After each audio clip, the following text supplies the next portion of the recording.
Okay, so when most people think of diabetes, they think of people that are unhealthy and overweight and older in age. That kind of diabetes is called type 2 diabetes. Diabetes is a disease that has to deal with your pancreas not functioning properly.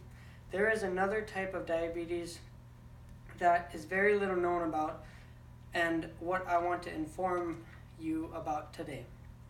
That type of diabetes is called type 1 diabetes, and it is very different from type 2 diabetes. I would like to inform you about type 1 diabetes because I actually have type 1 diabetes, and there are many times in public where I tell somebody I have diabetes and they look at me weirdly because they assume that I would be older in age or bigger in size. That is why I want to distinguish the difference between the two types of diabetes and shed some light on the little known type 1 diabetes and inform you how you can help both types of diabetics in a time of need and explain the hardships that diabetics of both types face every day. Okay, so first of all, what is diabetes, you may ask? The general definition of diabetes is a disease in which the body is unable to produce the right amounts of insulin.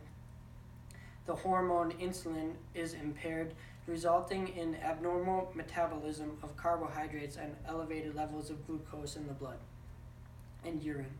An average person can eat carbohydrates or food, and their pancreas will produce insulin to keep their glucose levels or blood sugar at a steady number. For a type 1 diabetic's pancreas has completely shut down and they have to inject insulin by needle into their bloodstreams every time they eat to manage their blood sugars. For type 2 diabetics, their pancreas does still produce insulin but not in the right way. Their pancreas cannot keep up and produce enough insulin to manage steady blood glucose levels. An average day of a type 1 diabetic's daily life is quite different from a normal person's. Every single time a type 1 diabetic eats or drinks anything, they have to test their blood and get their glucose level. They have to test their blood, get their glucose level, and after they have their glucose level, they have to insert insulin into their bloodstream every time they eat. They have to test their blood glucose levels by pricking their finger with a needle and putting that blood into a machine, which then gives you your blood sugar or glucose level. There are mainly two ways to inject insulin into your body, and one of them is an insulin pump. You just have to put your blood sugar into your pump and the number of carbohydrates you are eating, and your pump calculates how much insulin you need. Your pump then injects the amount of insulin needed to keep your glucose levels steady. The other way to get insulin into your body is simply taking a shot by syringe of insulin. If a type 1 diabetic eats food without putting insulin in their body, their glucose levels will go high and they will start to feel sick because there is no insulin to keep up and break down the carbohydrates that they have consumed by the food they are eating. If they put in too much insulin, a diabetic's blood sugar will go low and they will start to feel tired, exhausted, and very hungry. And then that is when they have to eat food to bring their blood sugar up. Type 2 diabetics have a lot more random. Type 2 diabetes is a lot more random to deal with on a daily basis than type 1 diabetes. First of all, living with type 2 diabetes is different for everyone that gets it.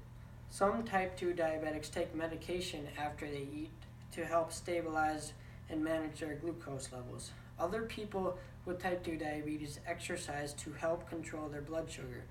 And then some type 2 diabetics even take shots of insulin maybe once a day, just like type 1 diabetics, but not every single time they eat.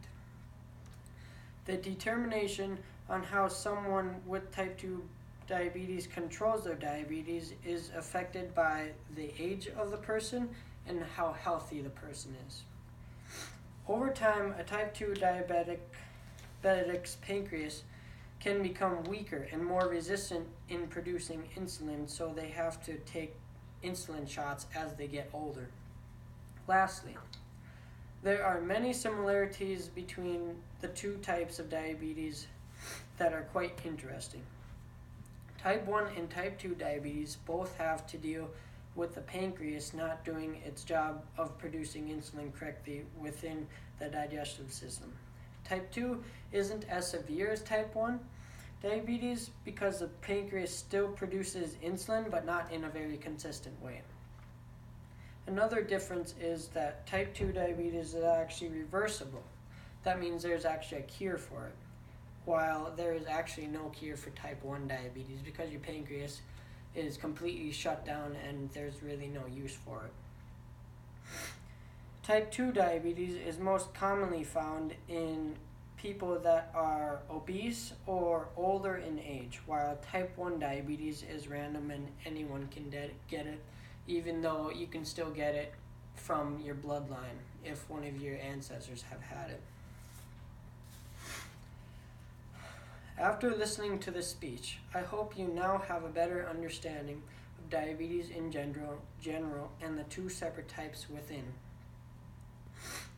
The daily obstacles that diabetics of both types can be difficult, and I'm happy to inform you about the hardships that both types of diabetics have to face every single day.